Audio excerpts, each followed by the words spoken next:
a qué institución yo dirigirme para resolver el problema.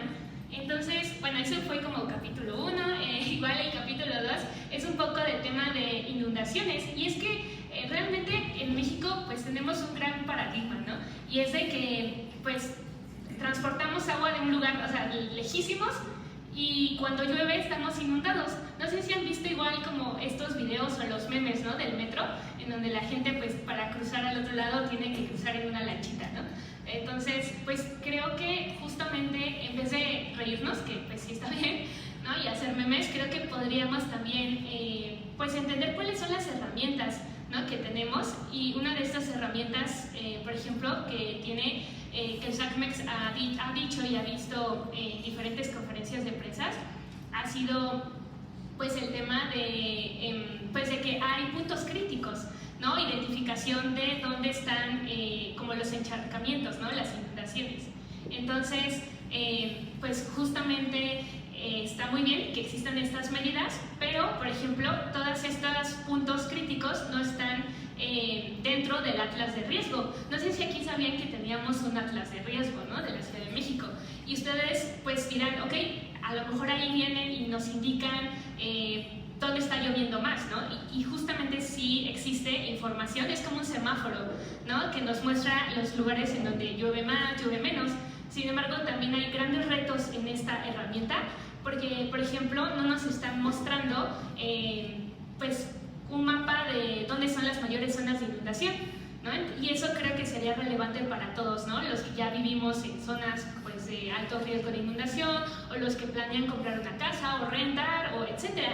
Entonces, un poquito de toda esta información que está por todas las instituciones, lo que intentamos fue pues desmenuzarla y ponerlo de una forma clara y que nos pudiera ayudar a todos a resolver cosas de la vida cotidiana y también de la vida colectiva, ¿no? Como un poquito esta idea de que pues todos tenemos nuestra vida, pero el agua es un bien común, y por lo mismo, al vivir en una ciudad, también necesitamos hacer acciones pues de forma colectiva, ¿no?, que resuelvan, porque al final el preocuparnos de que a lo mejor en nuestra casa hay una fuga de agua o tenemos una inundación y buscar cómo resolverlo, pues también va a beneficiar a sus vecinos, ¿no?, y a las vecinas. Entonces, un poquito de este tema fue cómo fuimos dando, ¿no?, como diseñando todos estos capítulos, que igual acá mis compañeros me van a poder como complementar más.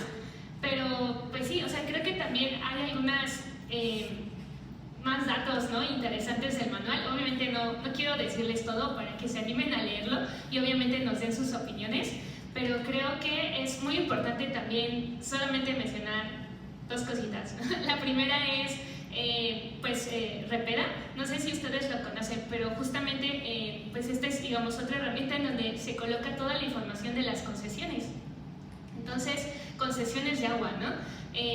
También creo que eso es muy importante, porque al final tenemos que entender a dónde cuáles son estos permisos, ¿no?, que se dan pues hasta 10, 30 años pues a una industria, a alguien que haga uso de esa agua, ¿no? Entonces también hay algunos problemas, ¿no?, de monitoreo, vigilancia, ¿no?, de seguimiento de estas concesiones que se dan por tantos años. Entonces creo que también es relevante que nosotros como ciudadanos pues estemos al tanto de a quiénes se les están dando estas concesiones, durante cuánto tiempo, y pues intentar buscar resolver o intentar exigir pues justamente a SACMEX, a las autoridades, que realmente se haga una vigilancia, ¿no?, de los volúmenes de agua que se extraen, ya que pues realmente falta mucho personal, ¿no?, que den un seguimiento al 100%. De hecho, pues igual en el manual, ¿no?, tenemos datos de que solamente, o sea, que más bien el 97% de estas concesiones pues no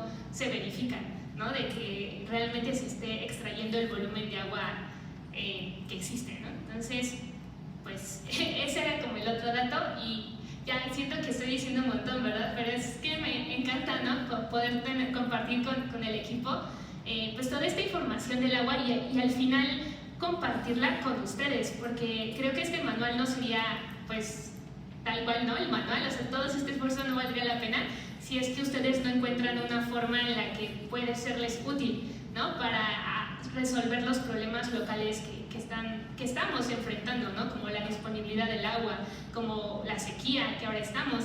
Y ya para terminar, lo último que quería mencionar era el gran tema fundamental que todavía queda pendiente pues, a nivel como gobierno, que es el derecho humano al agua, ¿no? Creo que ahí en este derecho humano al agua muchos conocemos, ¿no? Que sí, es el derecho humano al agua, está en el artículo 4 de la Constitución, ¿no? Fue un acuerdo que se firmó en el 2010, ¿no? Y que México rectificó hace 2 años, ¿no? O sea, como que tenemos algunos flashazos, pero al final cuando queremos aplicarlo y decir, ok, pero entonces ya tenemos garantizado el derecho humano al agua, creo que es donde debemos profundizar y darnos cuenta que, pues, que todavía está pendiente una ley general de aguas, que todavía falta una ley que realmente nos garantice y con herramientas y todo, qué significa tener un derecho humano al agua para la población, porque de otra forma pues seguimos viendo esta desigualdad, ¿no? Entre alcaldías que tienen más agua y otras que no, ¿no? Entonces pues espero no haberles arrojado un montón de cosas e información, pero solamente pues, me gustaría concluir mi participación con esta parte, ¿no? De que son muchos retos del agua, son muchas herramientas y al final lo que intentamos hacer fue un resumen que fuera útil para ustedes, ¿no? Y eso hace que también ustedes puedan leer cada capítulo de forma independiente, ¿no? Decir, pues a mí me interesan las inundaciones, entonces te vas al de inundaciones. No, derecho humano al agua, y te vas al derecho humano al agua. Entonces, creo que eso también lo hace útil, ¿no? Para leer y aplicar. Muchas gracias, Jimena. Pues sí, justamente el primer capítulo trata eso, la disponibilidad del agua, el tema complicado, ¿no? Ya están todos los matemáticos y dateros pero tratando de resolverse cuánta agua tenemos, cuánta agua disponible tenemos, y luego cómo se distribuye es el segundo tema. No es solo cuánta tenemos a veces en promedio, sino como a quienes les llega poquita, mucha, menos, en qué temporada les llega, etc. Y creo que algo que seguramente nos lo dijeron cuando tomábamos nuestra clase de biología, de ciencias naturales, por ahí de la primaria, y se nos olvida, pero esto de dónde viene el agua. O sea, el agua no si cae de la lluvia, está en el acuífero, pero como volver a repasar esa lección de la primaria de dónde viene el agua, del ciclo del agua, el tema del acuífero es importante. Y frente a eso, pues qué política pública necesitamos construir. Y lo que ya nos dice también Jimena, que es una inundación, que es una subsidencia, que es estos temas de que cuando estamos sacando mucha agua, mucho más de lo que estamos, se rellena el acuífero, y aquí nada más darles un pequeño dato, pero que alrededor de 1975 había 32 acuíferos sobreexplotados, y actualmente con agua nos dice que 653 mantos acuíferos actualmente están sobreexplotados. Entonces, si se fijan, en estos años pues han aumentado muchísimo la sobreexplotación de los acuíferos, y eso pues crea un subsuelo muy frágil, que aunque no lo vemos, aunque nada más pensamos que es ese socavón donde se hizo un hoyote, realmente es mucho más profundo las consecuencias y la fragilidad de estas, pues nos han explicado, ¿no? Las arcillas, o sea, que es que se compactan, que no están húmedas, y que en ese sentido se compactan, y hace que cuando tiemble o que cuando se estén pues constantemente hundiendo en la ciudad, y pues son estos hundimientos diferenciados. Yo me acuerdo mucho cuando recorríamos las calles después del temblor, y era esto de ver como una misma calle a veces está como así, incluso digo, muchos, cuando uno va en el metro y también se va desnivelando, todo esto tiene que ver con estas subsidencias y más bien hundimientos diferenciados del subsuelo. Y aunque uno superficialmente pensaría que no tiene nada que ver con el agua, tienen todo que ver, porque si seguimos sacando más y más agua del acuífero, pues nos vamos a enfrentar con más y más problemas del subsuelo. Entonces pues se va creando también un círculo vicioso de que los problemas no solo es no tener agua, sino tener también una ciudad como con más riesgos en términos del subsuelo, los temblores, la propia resiliencia. Y lo que ya nos dice también Jimena, que es, pues tenemos pendiente la Ley General de Agua, que no sé cuántos años, Jimena, pero ya casi 10 años, ¿no?, que está pendiente y que la Cámara de Diputados nos sigue debiendo, 12 nos dice Armando, nos sigue debiendo esta legislación, pues para cumplir con esa gran reforma que fue declarar el agua como un derecho humano, pero pues que no se ha legislado y entonces ahí no podemos tener políticas de agua más claras. Mitch, pues creo que ahora te toca a ti hablar de los siguientes temas. Sí, muchísimas gracias, Moni.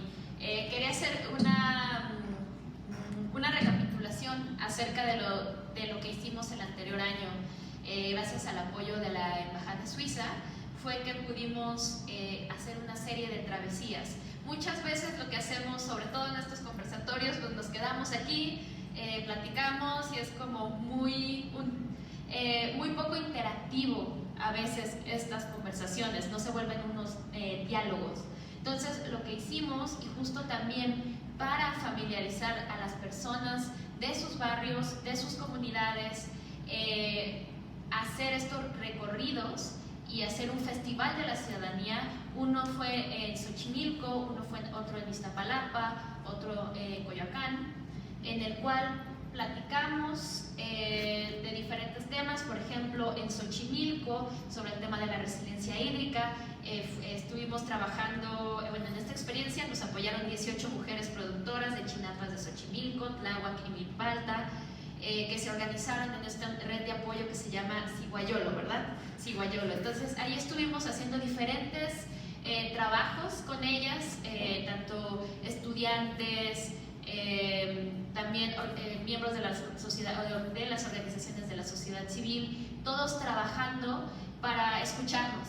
Creo que muchas veces eso se nos olvida, entonces creo que parte importante de las vivencias en estas travesías fue sistematizarlo, porque también hay muchas veces en que, pues bueno, nos reunimos, platicamos, los mismos interesados, las mismas interesadas, pero ¿cómo le hacemos?, ¿no? Y eso también lo vamos a ver en diferentes ponencias del día de hoy.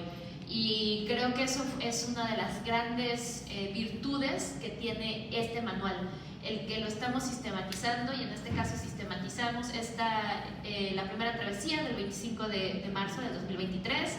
Después tuvimos otra el 1 de junio en la Utopía Atzintli, repensar la crisis hídrica, sistemas de captación de agua de lluvia.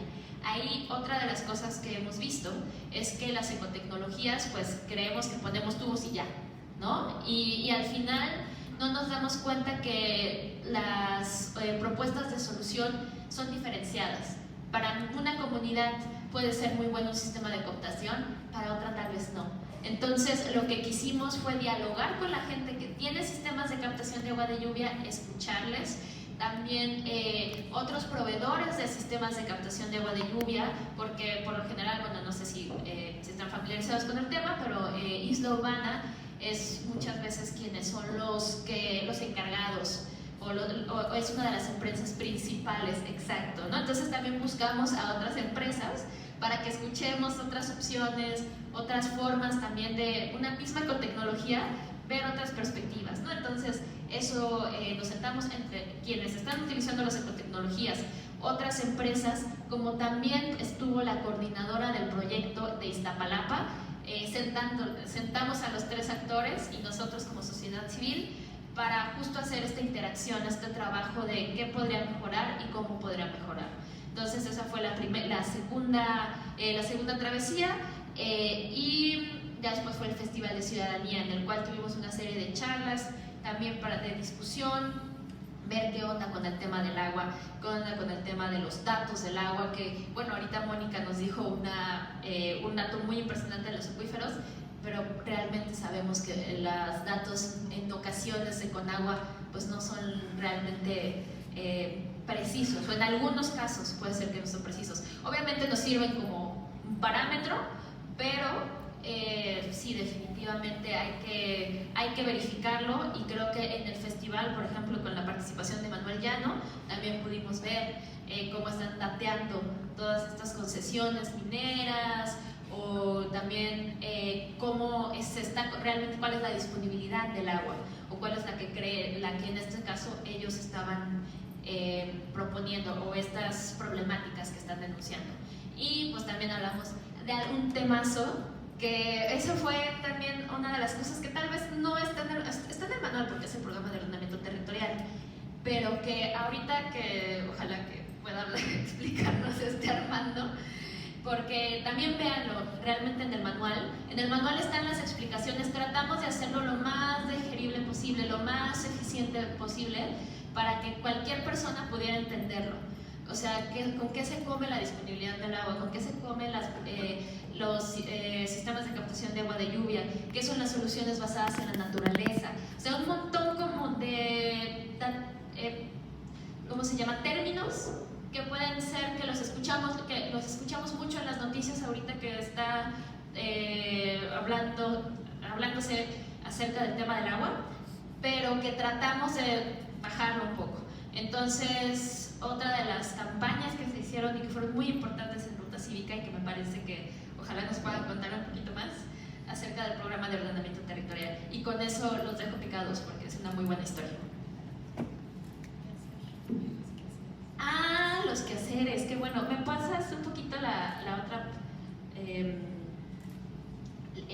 otra diapositiva. Disculpen que esta diapositiva va a tener un poquito más de texto, pero quería hacer un poco de revisar qué hacer. ¿Qué hacer si tengo una fuga? ¿Qué hacer si veo denuncias en la Profepa, denuncias en la PAOT? O sea, ahí obviamente esto es como el resumen del resumen, pero en las últimas hojas del manual, y de hecho ahorita les vamos a dar unas postales en las cuales pueden descargar el manual, ahí está un poquito más claro acerca de qué es lo que podemos hacer. En este caso la disponibilidad, de la página 35, sí, mejor acá porque si no se me va la onda. Pero bueno, es cómo denunciar ante la PAOT, la guía paso a paso, hacer valer tus derechos, guía para presentar quejas, problemas con el agua. O sea, ya sabemos que se gasta muchísimo en fugas, ¿no? Pero ¿qué está pasando realmente, ¿no? ¿Y cómo podemos nosotras y nosotros colaborar? Bueno, aquí están los problemas con el agua en la Ciudad de México, también qué pasa, levantar la denuncia en la Profepa. Todo esto desde a qué teléfonos, a qué correos, a qué página de internet, que si bien a veces lo podemos poner en Google, pero no te viene la información tan como detallada, o que a veces tienes tanta información con tantos datos que te das cuenta que, pues quién sabe si sea esa, ¿no?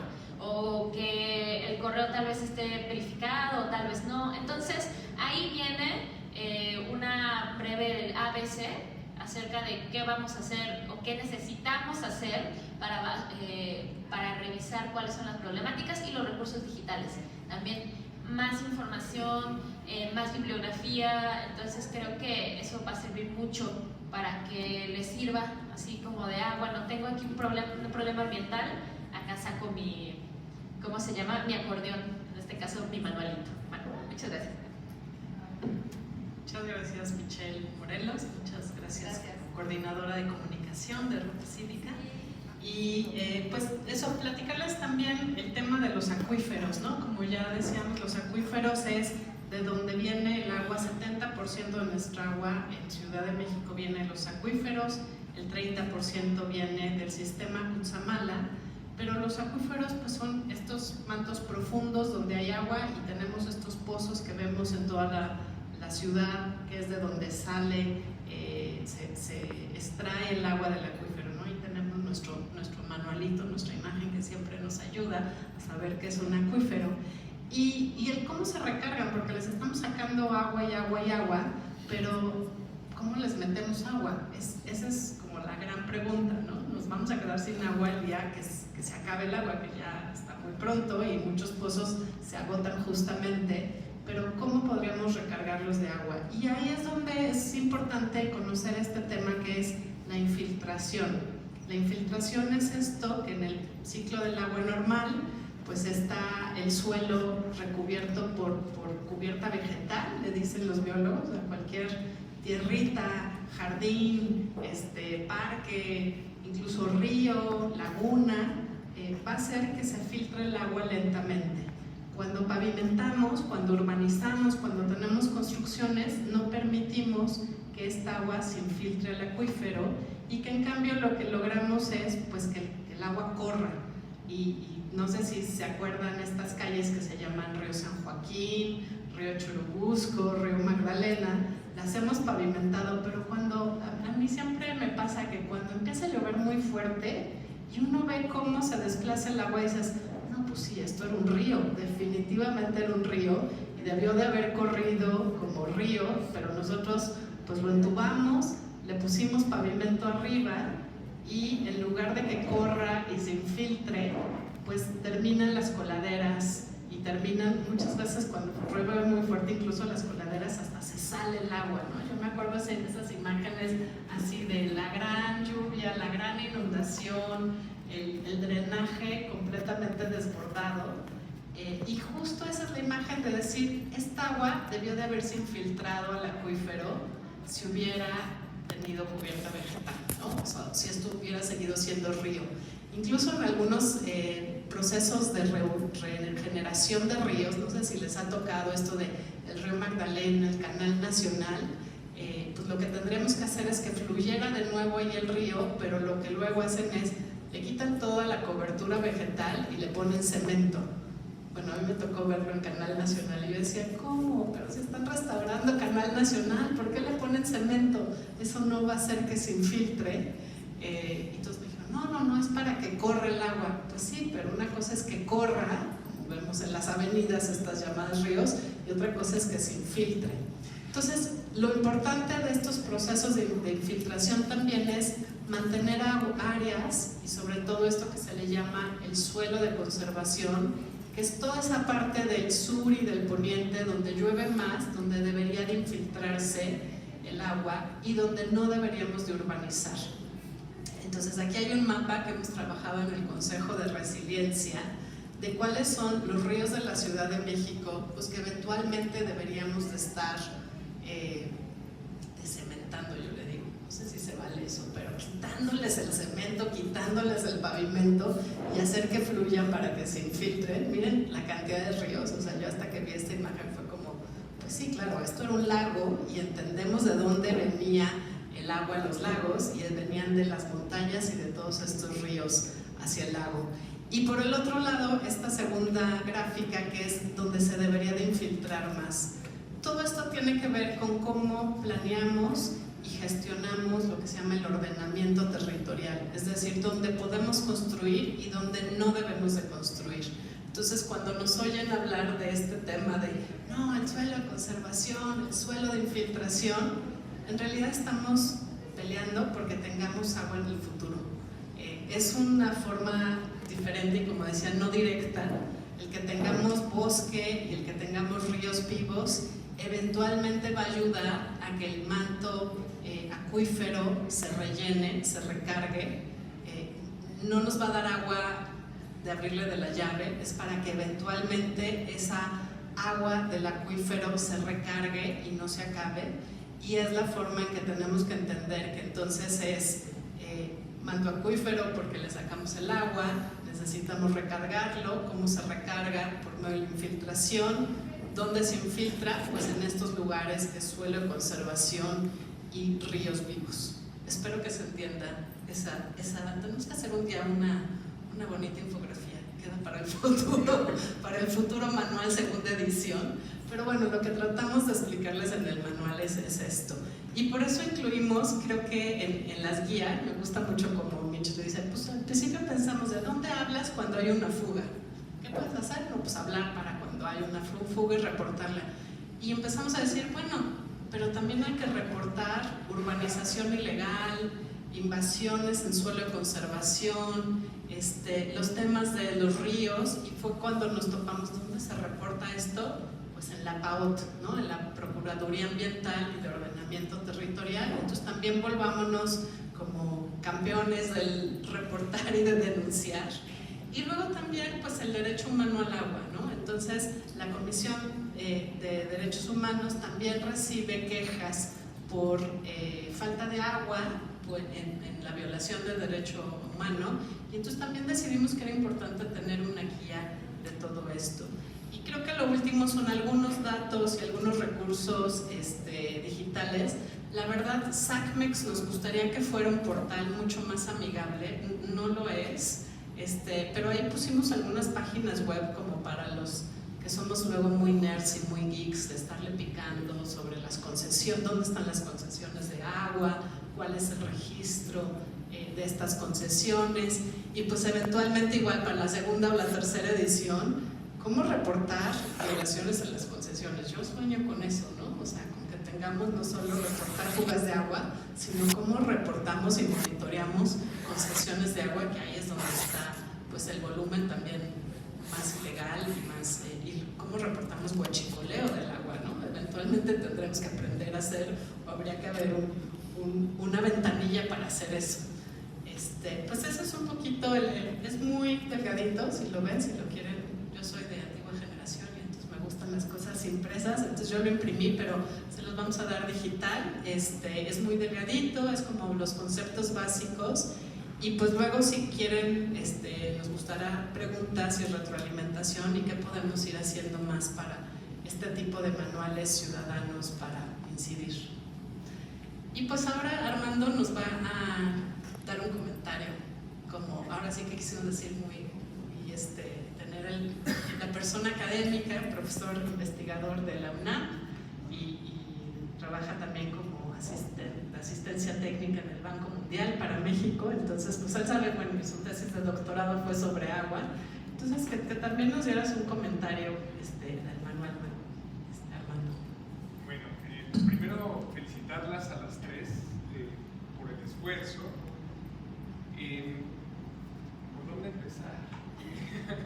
No, como comentaba Mónica, de las cosas que más me gustan es que formo parte del Consejo de Ruta Cívica. Muchas gracias a Mónica que me invitó hace ya un tiempo al Consejo de Ruta Cívica. Y sí, por favor. Sí, pues no, puedes ponerte un poquito más claro.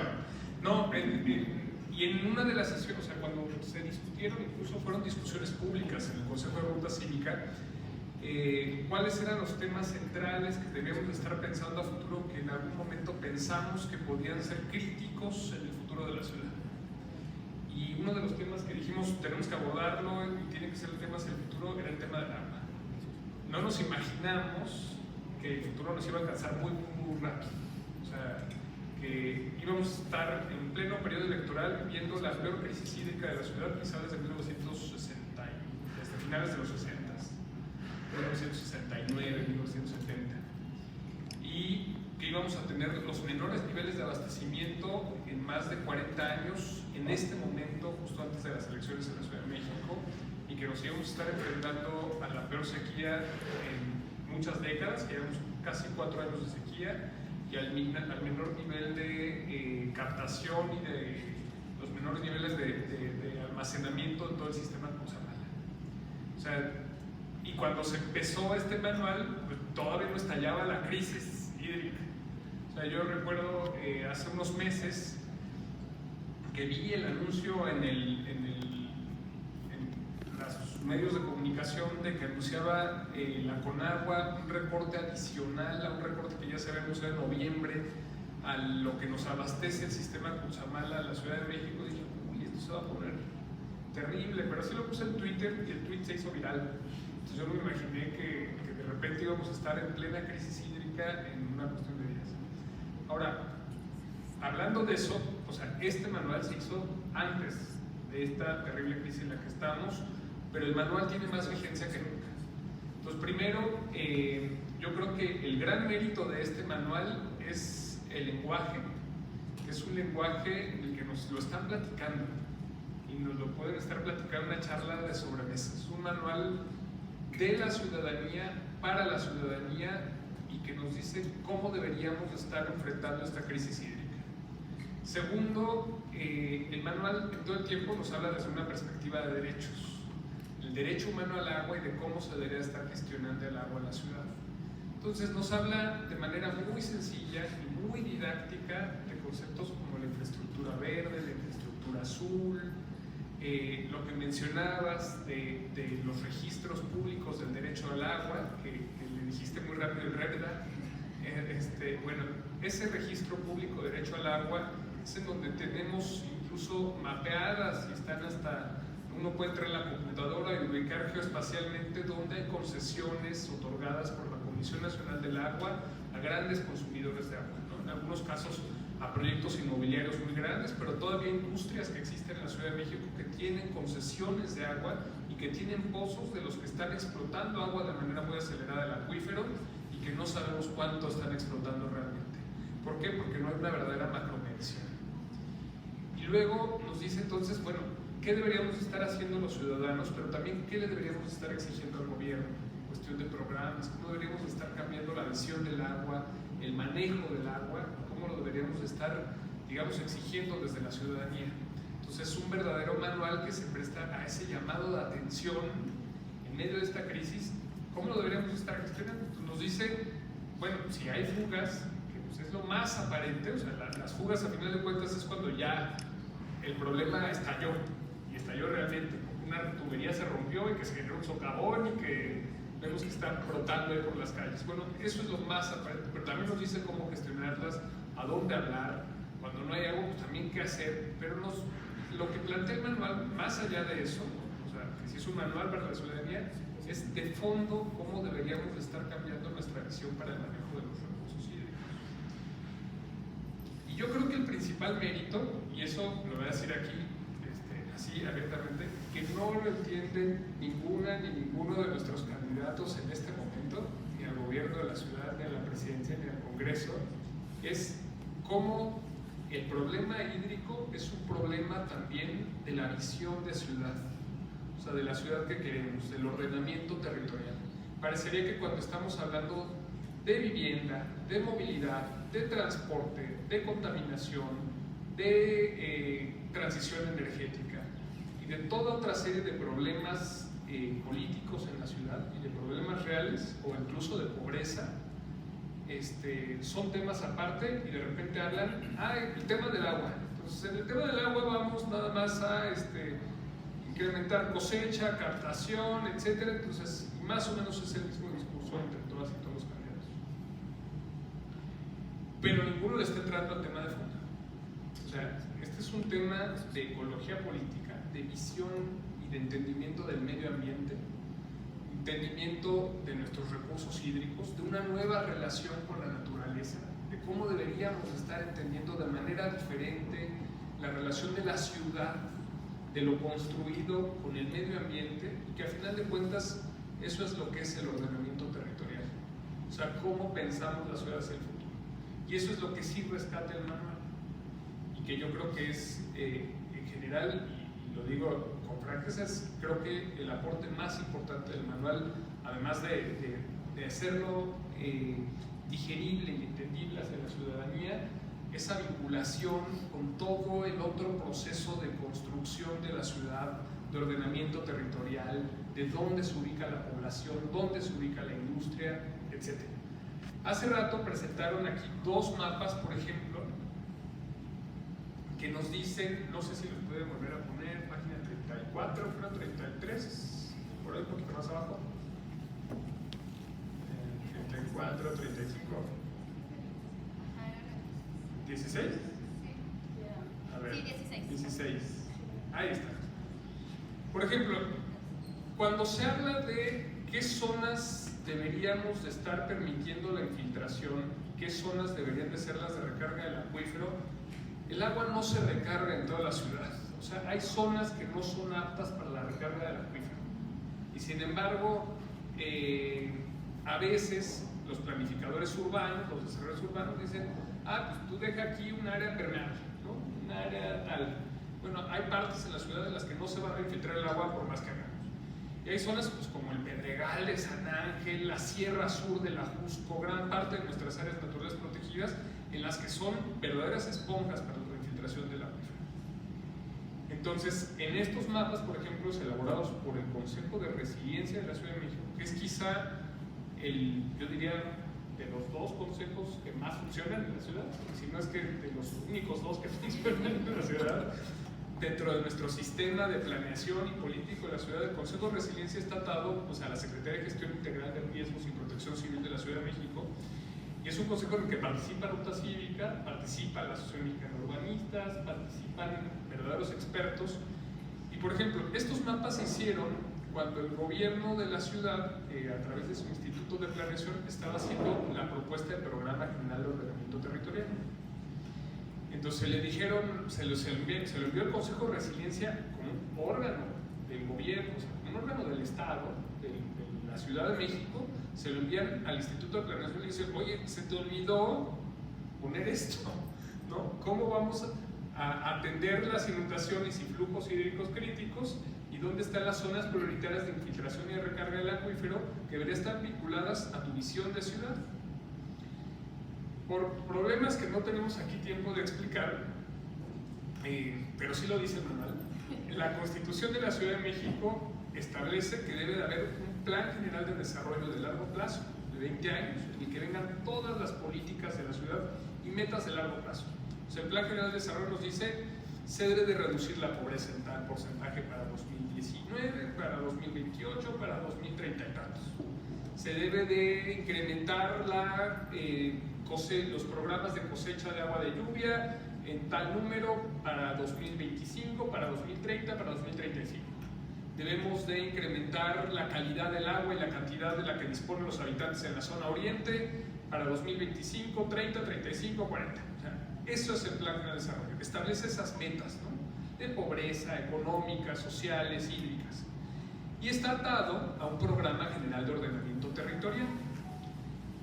El problema es que por diversas cuestiones políticas el gobierno no pudo sacar adelante ese mandato de la Constitución, que era hacer un plan general de desarrollo, un programa general de ordenamiento territorial, y hoy no tenemos ninguno de esos dos instrumentos, y luego este instrumento, o sea, estos mapas pues ya no quedaron en ningún lado. ¿Cuál es la realidad hoy día? Seguimos urbanizando nuestras áreas naturales protegidas, toda esa zona que se ve al sur de la Ciudad de México, que es la zona de captación y de reinfiltración del acuífero, es donde están casi todos los asentamientos humanos irregulares creciendo sin control. Luego, por ejemplo, aquí también se menciona el rol importante que debería estar jugando la Profepa, la Procuraduría Federal de Protección al Ambiente. Pero uno, ya en la academia, cuando analizamos el presupuesto de la Profepa, se redujo drásticamente a los 4 primeros años de este sexenio.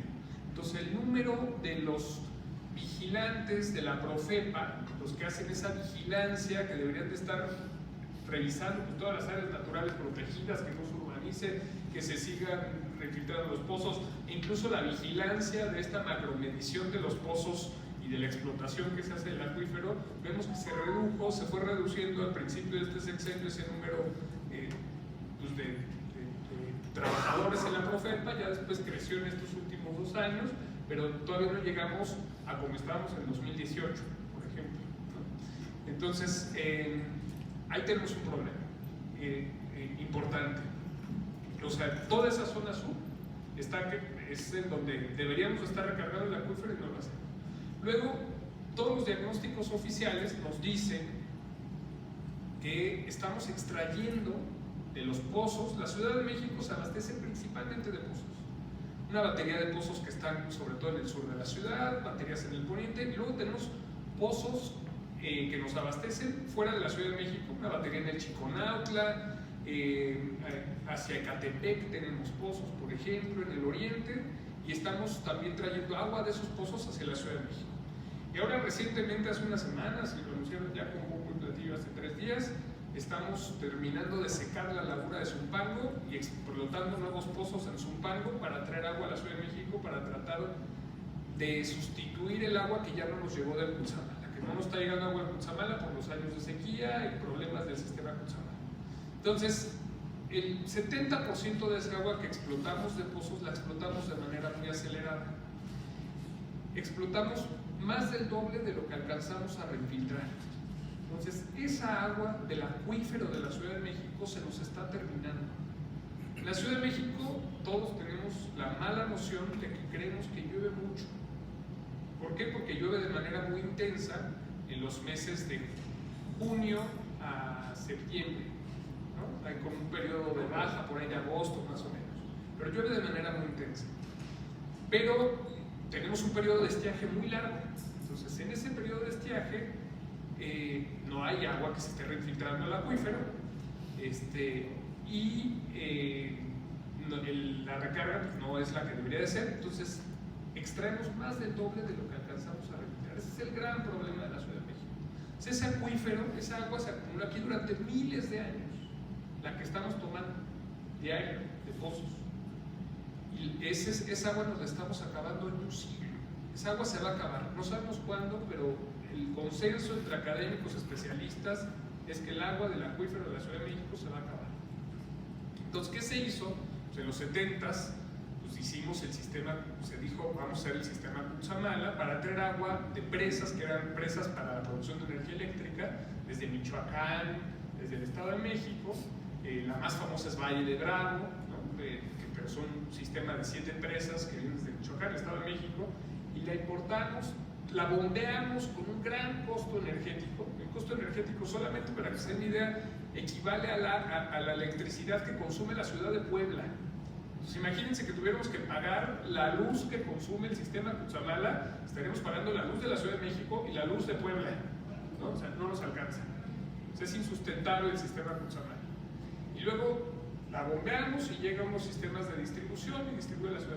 Bueno, ese 30% en la actualidad se ha reducido drásticamente y estamos importando agua desde todo el sistema Cutzamala a los niveles más bajos históricos desde que se creó el sistema. El sistema estaba diseñado para traer agua a la Ciudad de México a un ritmo de 19 metros cúbicos por segundo, o sea, lo equivalente como a 19 tinacos cada segundo en la Ciudad de México. En la actualidad estamos como en 6. Y de ahí todavía repartimos un cacho al Estado de México y un cacho para acá a la Ciudad de México. Entonces, eso es muy grave. Y seguimos al parecer con esa visión, porque todas las propuestas muchas veces desde la ingeniería es que tenemos que seguir trayendo agua cada vez desde más lejos. Entonces ahora incluso se rescató, hay una propuesta que estaba abandonada en un cajón en Conagua de traer agua del Valle del Mezquital y desde esa zona de acuífero que va desde Actopan hasta Tula, que aparte es una zona que está verde y la vemos muy verde, pero porque es toda el agua que expulsamos de la Ciudad de México y que ahí dijo Mónica, ¿no? O sea, cuando llueve de manera muy intensa en la ciudad, toda esa agua no se alcanza a refiltrar y la sacamos por el drenaje profundo y por el canal nacional, por el Gran Canal, y la sacamos hacia Hidalgo de manera muy rápida. ¿Qué ha pasado? Pues que a veces hasta en lluvias muy intensas el río Tula no alcanza y la presa Requena no alcanzan a retener el agua suficiente y pues destruimos el hospital del IMSS de Tula hace poco y causó muertos en plena pandemia porque se inundó por las lluvias muy intensas en la Ciudad de México. ¿Cuál ha sido el modelo? Impedir que esta ciudad se inunde, en especial la zona centro. Hay todo un protocolo para que aquí donde estamos nunca se inunde y esa agua la terminamos mandando a Hidalgo y después termina el agua allá en el Golfo de México. Pero esa agua ahora que le mandamos sucia a Hidalgo, les decimos, el nuevo proyecto es, le vamos a decir a Hidalgo que nos vamos a traer entonces tu agua limpia para no traer desde el agua contaminada desde la Ciudad de México. Entonces, ese modelo es inviable y sustentable hacia el futuro y es de esa discusión que nos lo dicen palabras para que todas y todos los entendamos, nos lo dice el manual. O sea, tenemos que cambiar de modelo y tenemos que cambiar de acciones. Y aquí yo, y con esto voy a concluir, y ya con un mensaje un poco más esperanzador, o sea, porque estamos en una situación muy crítica, estamos en la disponibilidad de agua real en este momento para todos los habitantes en la Ciudad de México es menor a lo que indica la Organización Mundial de la Salud. Aparte se distribuye el agua de manera muy desigual en la Ciudad de México, las alcaldías del poniente, Coyoacán, Coajimalpa, Miguel Hidalgo, etcétera, siempre tuvieron disponibilidad de consumo mucho mayor que Iztapalapa, Iztacalco, etcétera, y no se diga los municipios mexiquenses. O sea, si ya vivía uno en Ecatepec, ya sabemos que no iba a haber agua, o en partes de Nesa, o en partes de muchas otras partes del oriente de la Ciudad de México, en la que la disponibilidad es muy baja. Incluso, lo digo rápido, Ecatepec es increíble, hay pozos que abastecen a la Ciudad de México que están en Ecatepec, pero Ecatepec no tiene agua suficiente para Ecatepec. ¿Cómo le estamos haciendo, no? Lo que sí tiene aquí el manual también es esa otra parte desde lo que podemos hacer desde lo colectivo, desde la colectividad y también desde lo individual. Se hace un llamado a la cosecha del agua de lluvia, hace un llamado a otros tipos de infraestructura y a lo que debería estar haciendo el gobierno. Entonces, yo nada más, bueno, por último las quiero felicitar a las tres. Creo que ha sido un esfuerzo muy bonito. Pusieron imágenes de las travesías, por ejemplo, en estas travesías siempre invitaba yo a mis alumnos de la UNAM. En esta ocasión, lamento no haberlo podido hacer abiertamente, pero están en paro mis alumnas y alumnos, entonces no pude ahora sí traerlos con una práctica formal. Pero siempre van, aquí están las travesías, y esas travesías de aprendizaje son experiencias desde lo colectivo en la que se discuten estos problemas. Entonces, el manual es riquísimo. Yo quisiera que en verdad todas y todos lo lean, pero que aparte nos comprometamos a hacer esa difusión de lo colectivo, porque en el problema social, político, ambiental más grave que está atravesando la ciudad en este momento, este manual se adelantó un poco a su tiempo y tiene esas propuestas y soluciones que todas y entre todos deberíamos estar construyendo. Felicidades a las tres y muchas gracias por venir. Gracias. Muchísimas gracias, Armando, pues una visión muy, muy amplia y pues gracias por rescatar y ponerlo como más claro que lo que nosotros lo hicimos, ¿no? No sé si hay tiempo para preguntas. Sí, yo nada más primero quería enmarcar esto, sobre todo en el marco de todo este evento. Muchas veces decimos, ¿para qué sirve hablar con los medios? ¿Para qué le estamos dando, bueno, no digo que todo, o sea, cierto grupo de investigadores, personas dedicadas a la investigación, muchas veces no entienden el poder de los medios de comunicación.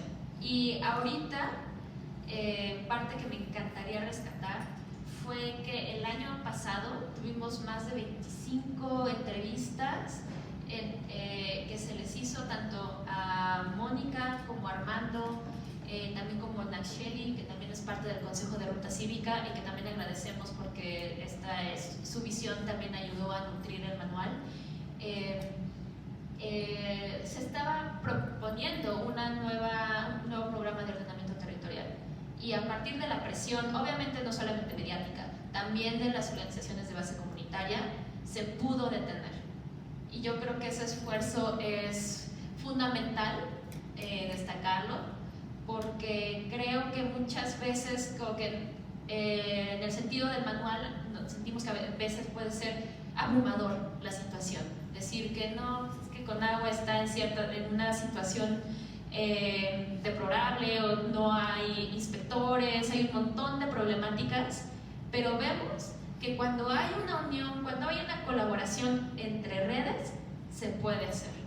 Y ahorita pues está en paro, ahorita todavía hay como que va a ser como el terrenos del bienestar, ¿cómo se llama? El bienestar, o esta parte de infraestructura de bienestar, o sea, hay unas cosas que también les recomendamos que sigan a Ruta Cívica. Vamos a subir este video a YouTube un poquito más tarde, pero ya lo subimos, entonces para que lo puedan consultar y también consulten las otras sesiones que se han hecho, por ejemplo, en el marco del Festival de la Ciudadanía en 2023, que también ahí hablamos un poquito más al respecto. Pero bueno, nada más quería subrayar eso y como que el trabajo que hicieron realmente fue muy loable y pues muchas gracias. Sí, tenemos tiempo para preguntas. Bueno, ahora sí, preguntas. Aquí tenemos acá y luego acá. Tomamos tres primero y luego allá. Sí. Estas tres y luego. Hecho. Primero felicitarles, compañeras, por excelente trabajo. Creo que es una propuesta que necesita visibilizarse más, empujarla, porque muchas veces veo, no sé, quienes estamos en los temas del agua, hay mucha publicidad a veces, aunque no queramos que nos llegue de FEMSA, de COCA, de CEMEX, de Grupo México, estamos trabajando por el agua y estamos por foresta y captación de agua y lluvia, pero estos esfuerzos no siempre alcanzan ese impacto que el gran capital puede trascender, ¿no? Porque están invirtiendo en publicidad, entonces, pues eso primero, ¿no? Entonces creo que hay que apoyarnos entre quienes estamos trabajando estos temas para compartir y visibilizar. Bueno, yo quería preguntarles puntualmente, yo me dedico, entre varias cosas, a soluciones basadas en naturaleza. También he diseñado ecotenes con captación de agua de lluvia y biofiltros. En el tema de los sanitarios secos, ¿qué tanto se acercaron a este punto? ¿Por qué lo pregunto? Porque nosotros de Querétaro, de la zona metropolitana de Querétaro, digo, aquí en la Ciudad de México hay más de 20 millones de habitantes, allá somos 2, pero la capacidad de carga hídrica es muy diferente. Allá vivimos en un territorio árido, donde en los años 50 pues, un parque industrial se instaló a bombear todo el agua, Coca-Cola, Kellogg's, Campbell. Entonces, un gobernador hace 14 años dijo, vamos por un trasvase, empezamos a bombear agua del río Moctezuma, que trae parte de las cargas del río de la Ciudad de México, y pues ahorita estamos yendo por un tercer trasvase. Entonces lo coloco porque a veces no le damos el lugar que tiene una herramienta de posicionamiento político y de creatividad humana como es el sanitario seco. Lo comparto también porque el año pasado, en la segunda Asamblea Nacional por el Agua y la Vida, tuvimos oportunidad de diseñar unos sanitarios secos para recibir el evento, y en un evento donde los pueblos se organizan a hablar sobre agua, pues no usáramos agua para defecar. Entonces se nos acerca una compañera argentina y nos dice, ¿pero por qué esto? Hay biodigestores, hay tecnología. Y luego, pues sí, pero mira, a lo mejor en donde vives en Argentina, primero, hay dinero para construir biodigestores, y segundo, hay agua para poder defecar en el agua. Pero acá en Amialco, en Querétaro, no hay ni dinero en este territorio indígena, ni tampoco hay agua, porque ya se deforestó toda la cuenca. Entonces, creo que es una conversación que hay que ir posicionando más en los entornos urbanos. Nosotros diseñamos también sanitarios secos para departamentos chiquitos. Sí se puede, porque hay mucha gente que dice que no se puede. Y lo que decimos en Querétaro es que es termodinámicamente ilógico trasvasar agua de una cuenca a kilómetros lejanos para llevarla a la metrópoli y defecarnos en ella. Y que luego no hay infraestructura ni financiamiento para tratar las aguas negras en un municipio. Y lo digo siendo ingeniero ambiental, habiendo trabajado en el tema. Entonces quisiera saber cuál es su perspectiva, su acercamiento, se incluye o no, cómo se puede alimentar el manual con este tema. Porque en Querétaro ahorita a lo mejor es opcional, pero muy probablemente en algún punto va a tener que ser. Va a haber incluso alguna regulación. Entonces, preguntar eso. Bueno, justo... sí, son 3, ¿verdad? Gracias.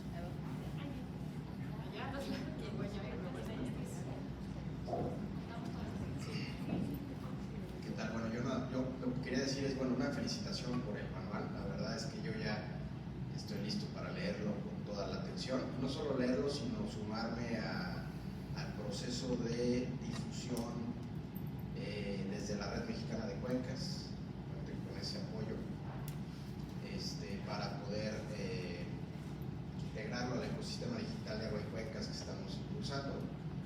Y bueno, y también platicar después con ustedes para ver de qué manera podemos replicar estos ejercicios en otras ciudades, por ejemplo.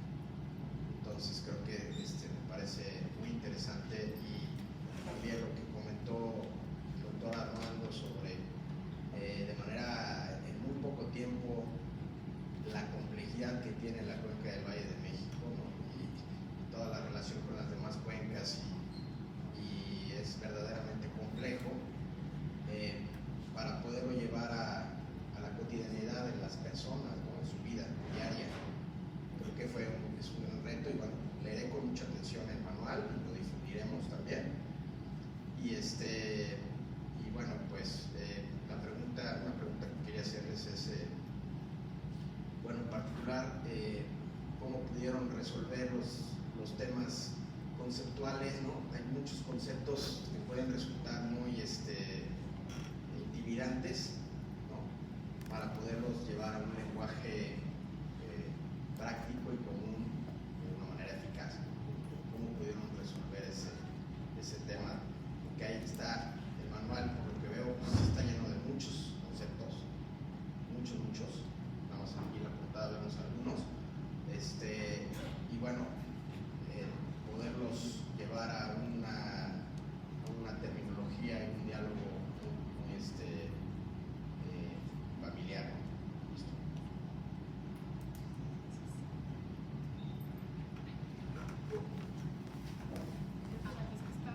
quisiera preguntarle, mencionó que el portal del sistema de aguas es poco amigable, así como mostraron el monitor de sequía que genera el Meteorológico Nacional y el reporte semanal que produce Conagua sobre los niveles del Cutzamala. ¿Debería el sistema de aguas estar reportando cuánta agua se está extrayendo cada día de cada pozo, cuántas fugas, qué estimado hay del agua que se pierde y que se recupera cuando la reparan? ¿Debería existir un portal con este tipo de información? El doctor Rosales, por favor, el día cero, ¿esta posibilidad es real para la ciudad? Por favor.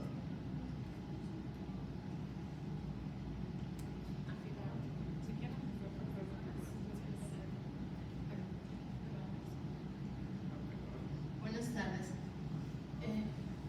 Cuando la maestra Mónica habló de la infiltración, a mí me dejó impactada porque yo vivo en la delegación Coajimalpa. Y en la delegación Coajimalpa es una delegación que el metro cuadrado está en 25,000 pesos. Y por esto es que hay muchísimas construcciones. O sea, salgo de la casa de ustedes y en la esquina hay una construcción, en la otra esquina hay otra construcción, en la avenida hay otra construcción. O sea, es una cantidad enorme de construcciones. Hay muchos intereses creados ahí. Y las torres, porque si tú ahora sí que alzas la vista al cielo, ves torres con 300, 400 departamentos en una torre. Y estás rodeada de torres. Yo lo que quisiera es, ¿habría alguna forma de que se permitiría la infiltración, aun cuando hay intereses creados, aun cuando hay tanta cuestión política? O sea, ¿se podría detener? O sea, esa es mi angustia, por así decirlo. ¿Se puede detener o no? Gracias.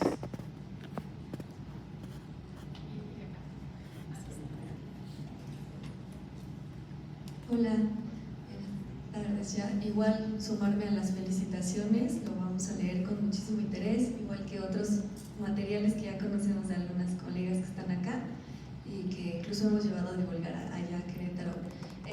Mi pregunta es sobre su opinión general, o incluso si lo abordaron de alguna manera en las temáticas, sobre este tema que se toca un poco de que agotándose las fuentes de agua subterránea, potable, superficial ya, está previsto en el modelo pues mover aguas que finalmente son aguas residuales, a lo mejor más visible o menos visiblemente, pero que además traen esta lógica de economía circular, como de reutilizar las aguas residuales. ¿Cómo se está tratando esto en la Ciudad de México? ¿Cuál es su opinión o percepción al respecto de pues, que ahora el nuevo paradigma de agua potable ya no sea el agua potable, sino el agua residual de otros lugares potabilizada, pensando pues justo que es el agua residual, pero también pensando en las infraestructuras que tienen fuga, o pensando en los contaminantes emergentes, que todavía no entendemos, o sea, no terminamos de entender? Entonces, como ese tema, si tuviera alguna otra cuestión que agregar, me interesaría mucho saber.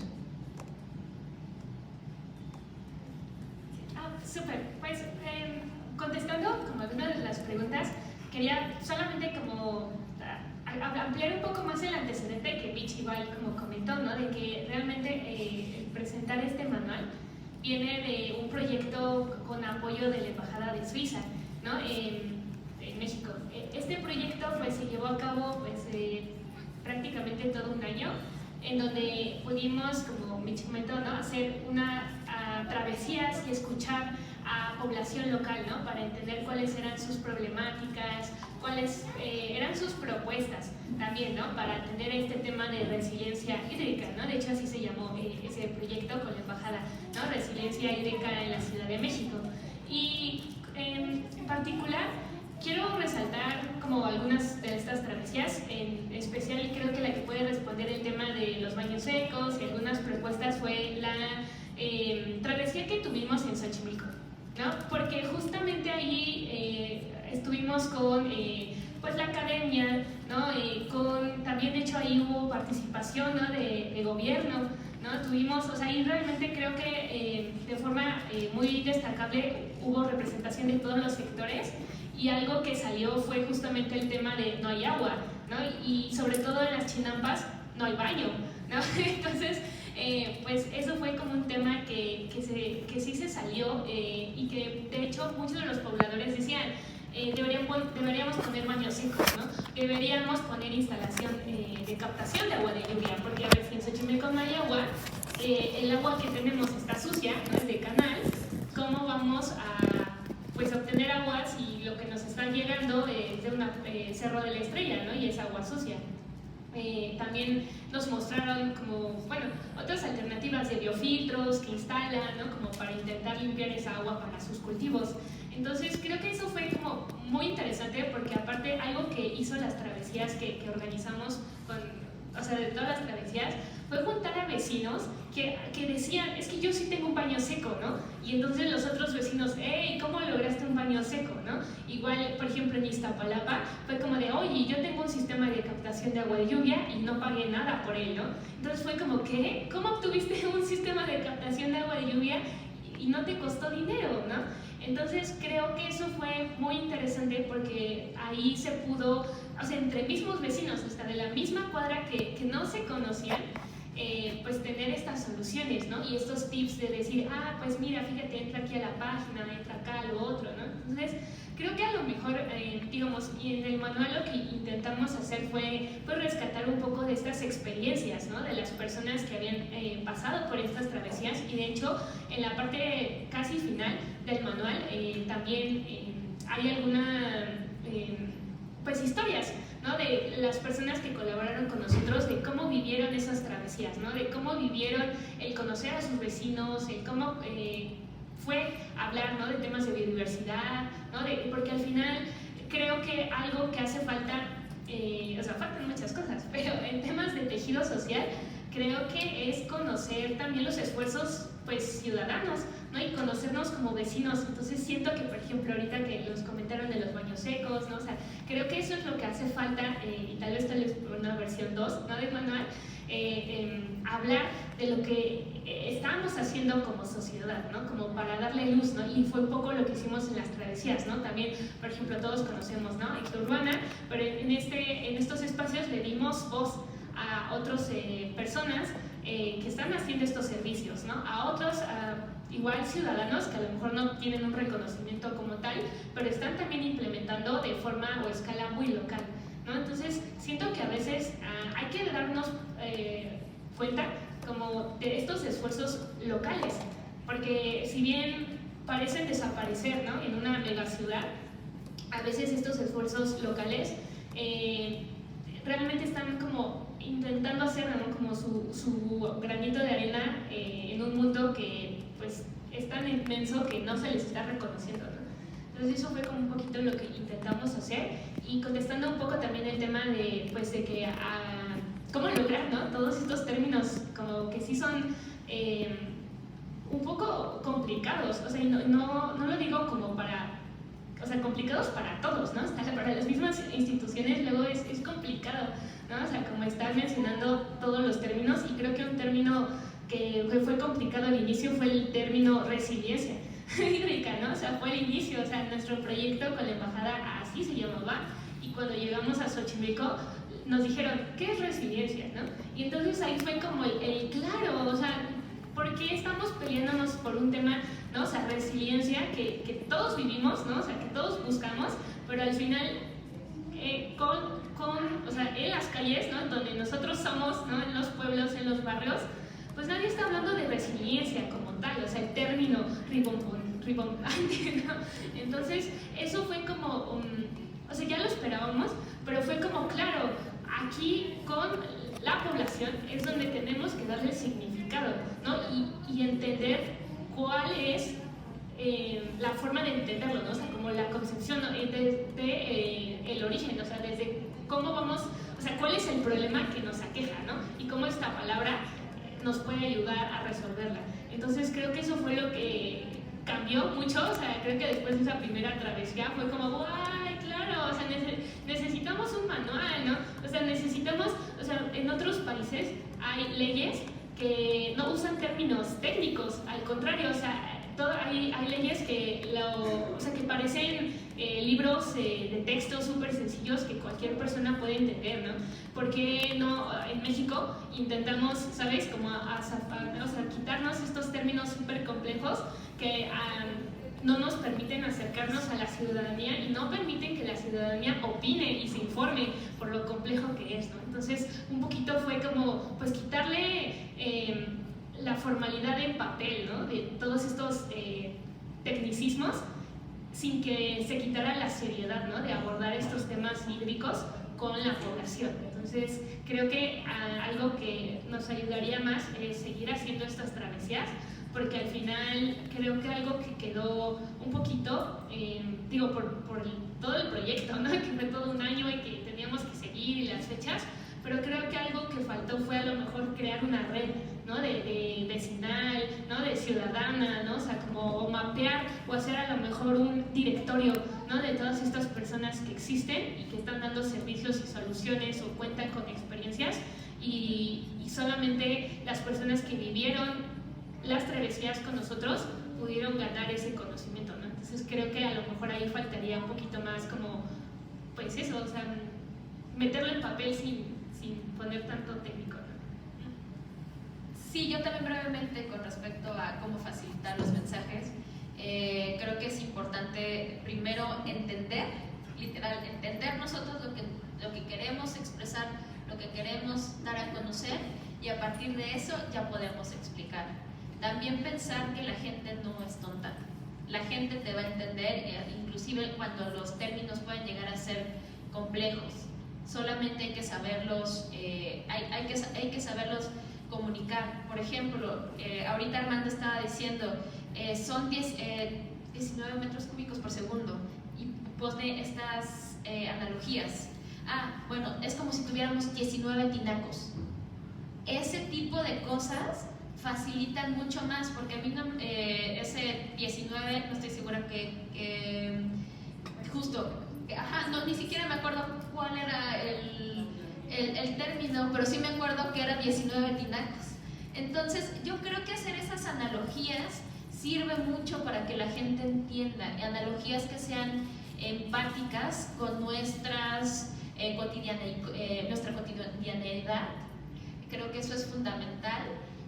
Frases cortas, el clásico sujeto, verbo, predicado, así de la primaria, en verdad funciona para la transmisión de mensajes.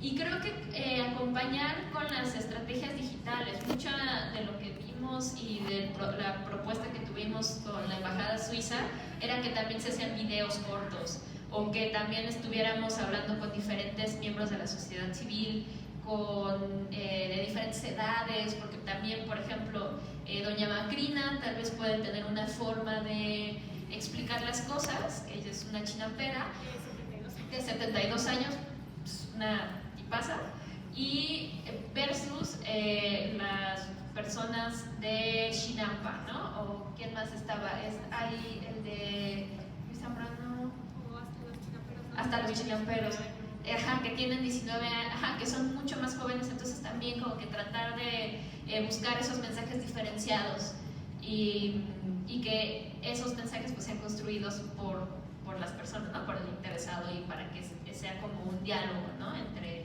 iguales. Bueno, muchas ideas. Ya empecé a hacer el índice de la segunda edición. No, pero creo que, por ejemplo, explicar trasvase me parece que ahorita es súper importante, ¿no? Y porque el trasvase es justo una visión opuesta de lo que queremos decir. Y yo el otro día tenía una discusión con una amiga pensando en esto, y ella me decía, no, sí, es que todas estas medidas estoy yo muy aplicada, pero lo que queremos es hacer soluciones colectivas, es captura de agua de lluvia colectiva, entonces que hagamos tequios. Y yo la oía y decía, ay, no, Margarita, no hagas tequios para la captura de agua de lluvia, o sea, eso va a costar más trabajo a que vayas a exigir que se hable del bosque de agua, por ejemplo. Entonces me dijo, ya oí en el radio que es el bosque de agua. Sí, es que es más importante conversar sobre el bosque de agua que el tequio de la captura de agua de lluvia. Me decía, bueno, ok, ya me quité esa idea, entonces ahora mi tarea va a ser conversar sobre la búsqueda de agua, ¿no? Ese es el tipo, creo que, de temas en términos de visión y las conversaciones que tenemos que ir cambiando. Creo que en soluciones basadas en la naturaleza me gusta mucho la idea de los sanitarios secos y me haces también pensar en muchas ideas que no las hemos puesto, pero que las andamos dando vueltas, de las tuberías dobles, justo del reciclamiento, más que de ir a que se vaya a Hidalgo y de regreso venga a ser reutilizada. No, pues utilicemos el agua en nuestra propia casa, ¿no? Esto de la regadera, a la lavadora,